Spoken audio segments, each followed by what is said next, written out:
Finance వాళ్ళు కట్టలేక కొంతమంది ఆటోలు అమ్ముకుంటారు, కొంతమంది చాలా ఇబ్బంది పడుతుంది సార్. కూలి పనికి పోతున్నారు అసలు ఆటో ఉంటే అసలు దీన్ని ఏం కావాలి. 500 ఇంతకుముందు 1000 రూపాయలు వస్తుంది, డీజిల్ వచ్చి 1000 రూపాయలు వస్తే ఫైనాన్స్ కట్టుకొని అనిపిస్తుంది. ఇప్పుడు ఏం రావట్లేదు, స్కూల్ ఫీజు కట్టడానికి డబ్బులు లేవు, ఫైనాన్స్ కట్టడానికి డబ్బులు లేవు, చాలా ఇబ్బంది అవుతుంది మాకు.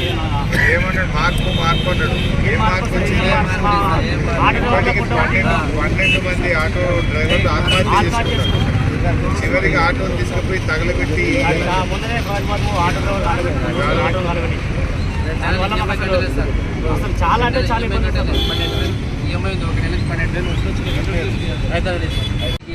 ఇప్పుడు ఒక ఈఎంఐ లేడితే మళ్ళీ దానికి పెనాల్టీ వేస్తుంది సార్. పెనాల్టీ వేస్తుంది 10,000 కట్టకపోతే దానికి 1000-2000 కలిపి వేస్తుంది. అది నెల కట్టకపోతే మళ్ళీ 2000 వేస్తాను. చాలా ఆర్థికంగా చాలా ఇబ్బంది అవుతుంది సార్. 8వ తారీఖులో అసెంబ్లీ ఉంది. మైపాల్ రెడ్డి అన్న, మేడం, మన సునీతమ్మ, నేను అందరం గట్టిగా మీ గురించి మాట్లాడతాం. అసెంబ్లీలో నెలకు 10,000 రూపాయలు ఇచ్చి మిమ్మల్ని కాపాడాలి. ఆటో డ్రైవర్లు 6 లక్షల మంది ఆటో డ్రైవర్లు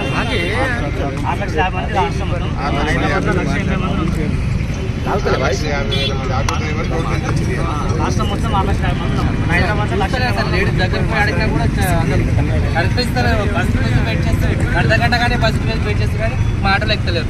6,50,000 మంది ఆటో డ్రైవర్లు 6,50,000 మందికి అసలు కట్టలేక, స్కూల్ ఫీజు కట్టలేక, బండి ఫైనాన్స్ కట్టలేక, మెయింటెనెన్స్ లేకపోతుంది సార్. అసలు చాలా మంది అయితే అడగ కూలిపోతుంది సార్. పెయింటింగ్ పనికి, ఆ పనికి 500-600 కూలిపోతుంది.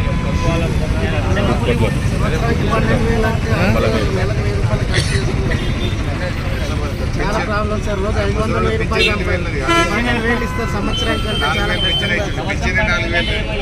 చాలా దయచేసి ఆత్మహత్యలు చేసుకోవద్దు.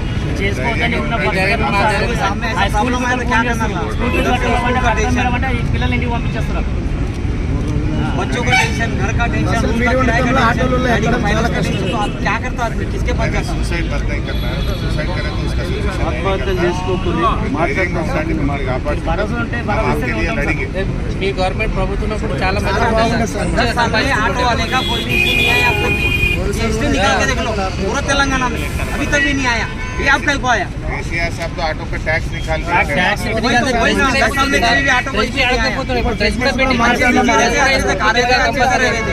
कोई किसी का कोई प्रॉब्लम नहीं था अभी तक.